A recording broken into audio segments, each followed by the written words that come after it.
seul geste de toi viendra mon secours.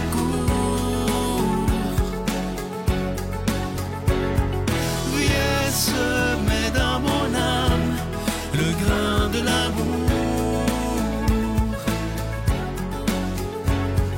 Je traverse un désert et je meurs de soif.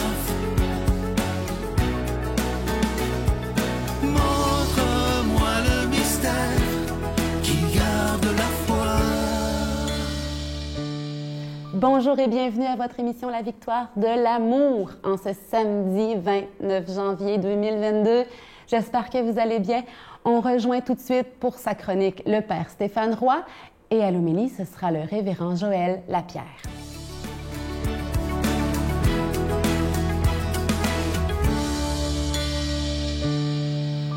Bonjour à toi, bienvenue à cette chronique sur les chemins du cœur. Déjà la 3e semaine, et bien que je nous propose une réflexion, toujours sur la beauté du cœur, se proposant une revitalisation du cœur, et bien, où je m'inspire de Frédéric Lenoir dans son livre « La guérison du monde », où à la fin, il nous propose, eh bien, une révolution intérieure en nous proposant 3 poisons et 3 contre-poisons. Et nous en sommes déjà au 3e. Là, il nous propose une réflexion sur de la peur étant le poison, à l'amour étant le contre-poison. La peur, j'en ai souvent parlé dans mes chroniques. C'est quelque chose qui est tellement là, et qui est tellement présent aussi dans la Bible. Une des choses très fortes que Jésus nous dit, et après sa résurrection, c'est « N'ayez pas peur, j'ai vaincu le monde ». Et la première parole, on s'en rappelle, de Jean-Paul II, lorsqu'il était élu pape et qu'il est arrivé sur le balcon, c'est « N'ayez pas peur ». Et ça a été comme la phrase de son pontificat. Eh bien, les sources de la peur sont multiples. Et franchement, on prendrait beaucoup de temps à en énumérer toutes les causes personnelles, mais aussi les causes sociales, économiques, politiques, religieuses. Mais on sait que si on en reste dans la peur, eh bien, la peur nous paralyse, la peur nous empêche, nous referme, nous replie sur nous-mêmes. D'ailleurs, il y a cette phrase l'autre jour que j'ai vue d'un auteur inconnu qui disait « La peur n'empêche pas de mourir. » Souvent, on a peur de la mort, on a peur de souffrir, mais la citation disait « Mais elle nous empêche de vivre. » Et c'est tellement vrai. Et c'est là que l'antidote, le contrepoison à la peur, eh bien, que nous propose Frédéric Lenoir, c'est l'amour. Mais l'amour manifesté dans une forme qui est la confiance. La confiance aux autres, la confiance en la vie, mais aussi la confiance en nous. Tu sais, je t'ai déjà dit qu'à la prison, mon travail comme aumônier, comme intervenant en soins spirituels, c'est souvent de proposer la foi en Dieu aux gars que je rencontre. Mais surtout, la foi en eux-mêmes, la confiance en eux-mêmes, croire en eux-mêmes. Et ça, c'est souvent la base, eh bien, de leur révolution personnelle, de leur réhabilitation. C'est là qu'il y a un déclic, avoir confiance en soi. Et c'est là que l'amour peut s'appeler l'amour-confiance. Avoir aimé quelqu'un, c'est lui faire confiance. Comment on se sentirait envers quelqu'un qui nous dirait « Je t'aime, mais je ne te fais pas confiance ». Ça ne serait pas de l'amour, Alors, sur cette semaine, méditons sur l'amour, antidote de la peur.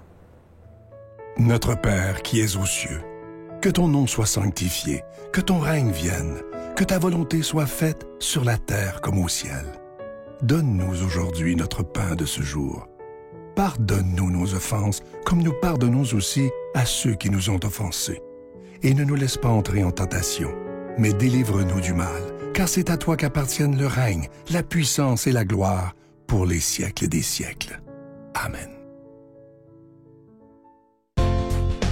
La Victoire de l'amour vous invite à sa retraite spirituelle les 20, 21, 22 mai 2022 sous le thème Gratitude. En compagnie du Père Michel Marie, Geneviève Côté, des docteurs Marie-Camille Duquette et Nicolas Michaud, Miguel Padilla et Sylvain Charon, invité spécial Christine Michaud, à l'hôtel et suite Le Dauphin de Drummondville. Réservé au 514-523-4433, sans frais 1-888-811-92-91. Voir le beau, apprécier le bon et faire le bien. Encore une fois, il me fait plaisir de vous présenter ce magnifique cadeau du mois. Il s'agit du chapelet de l'Espérance. Il est en cristal bleu et il est déjà béni. Je vous rappelle que vous le recevrez avec un don de 25 $ et si vous en voulez deux, avec un don de 40 $. Mais je vous demande de remarquer la qualité du chapelet, remarquer la qualité de la croix, la belle définition et la belle définition aussi du visage de Marie sur le chapelet.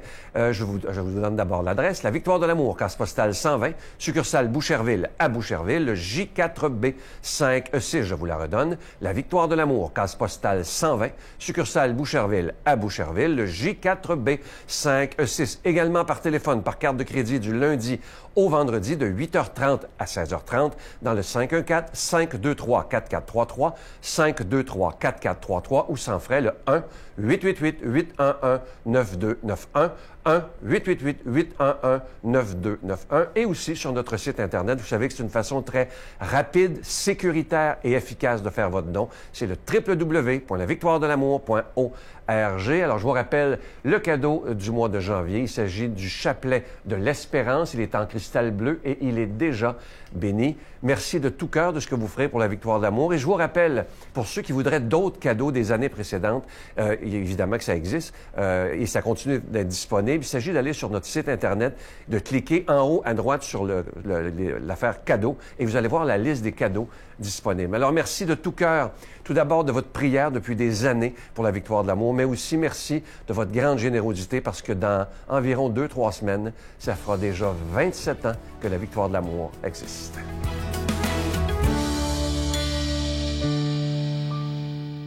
Mon Dieu, donnez-moi la sérénité d'accepter les choses que je ne peux changer, le courage de changer les choses que je peux et la sagesse d'en connaître la différence. Amen.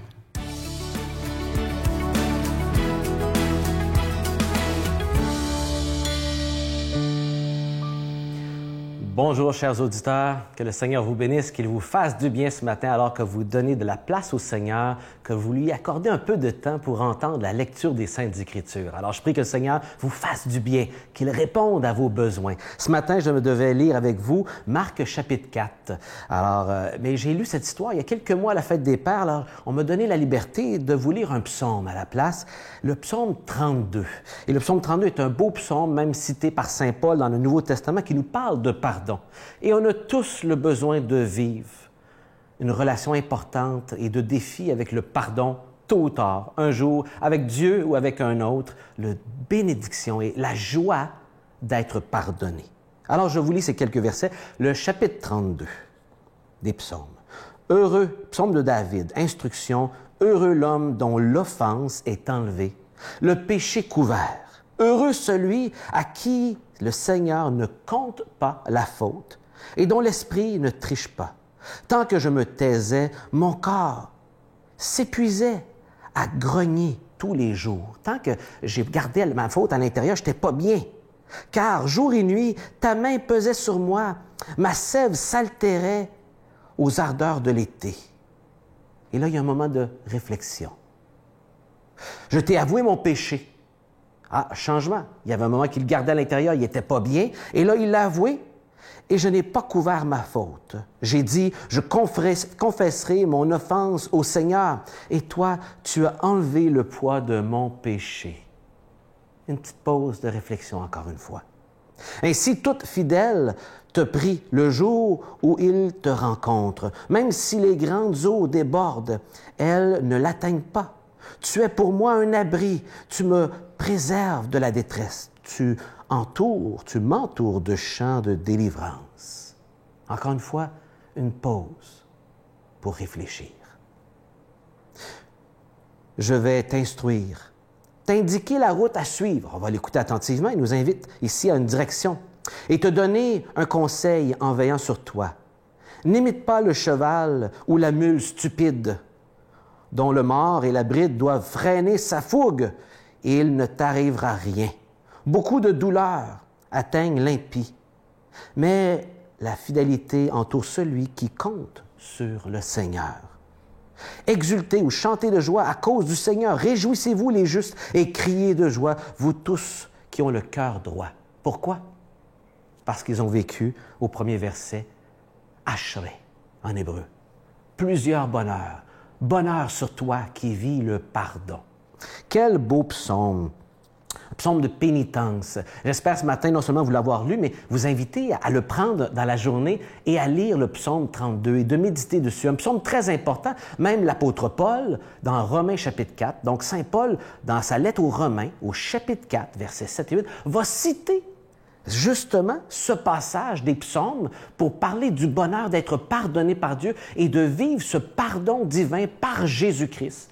D'être pardonné. Donc ici, ce texte parle du pardon ultime qui va venir à travers Jésus-Christ. Et c'est là que Paul va utiliser ces paroles. Mais c'est un texte de pénitence. C'est un texte pour celui qui réalise que j'ai le cœur lourd, j'ai des choses que je n'ai pas avouées, et là, je me sens coupable. C'est le poids de Dieu qui te dit « Hey, libère-toi! » Confesse ton péché, que ce soit ton époux, ton épouse, à quelqu'un d'avoir l'humilité de dire « Je te demande pardon, je me suis mis en colère. J'ai parlé dans ton dos, j'ai fait telle chose. » Peut-être c'est demander pardon à Dieu parce que vous l'avez tassé de votre vie. Peu importe la pénitence ici, c'est quelque chose que vécu David, vous savez, qui a fait bien des fautes, et vous pourrez lire son histoire dans l'Ancien Testament. Et le roi David doit confesser à un moment donné qu'il a fait tuer un homme pour avoir trompé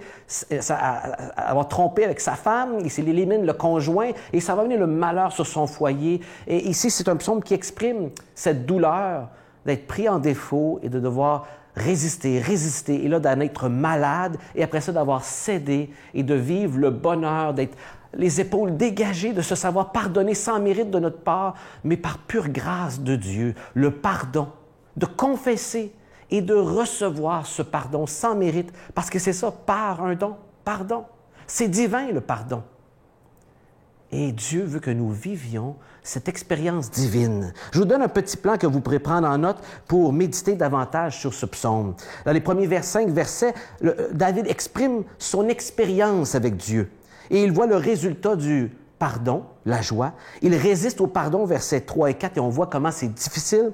Et il va répondre au verset 5, et quelle joie. Il va faire la même chose, il recommande le pardon dans la deuxième partie du psaume, versets 6 à 11. Il va avoir une réponse, versets 6-7.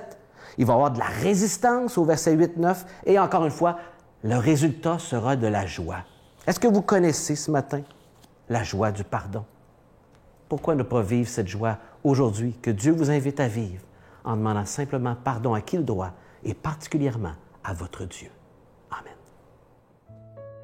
Je vous salue Marie, pleine de grâce. Le Seigneur est avec vous. Vous êtes bénie entre toutes les femmes, et Jésus, le fruit de vos entrailles, est béni. Sainte Marie, Mère de Dieu, priez pour nous pécheurs, maintenant et à l'heure de notre mort. Amen.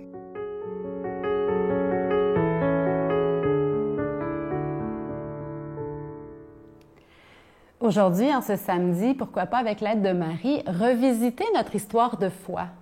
Qu'est-ce qui s'est passé dans notre vie, dans notre histoire, pour que notre foi grandisse? Comment le Seigneur s'y est pris pour nous faire cheminer, avancer dans la foi? Pourquoi pas? Demain, à l'émission, justement, Sylvain reçoit une jeune femme pétillante, Élodie Priant, qui va justement nous raconter son histoire de foi. Ça peut nous renouveler, nous faire beaucoup de bien. C'est à ne pas manquer demain, à la victoire de l'amour. J'ai l'impression de devenir un personnage Instagram. Ah oui. Où, à l'extérieur, oui. à l'extérieur, tout va bien et tout. J'ai comme une petite vie rangée, mais il y a comme un... dans les coulisses, finalement, de ma vie, là, je me sentais vide. Et quand je marcherai dans le feu, tu me porteras dans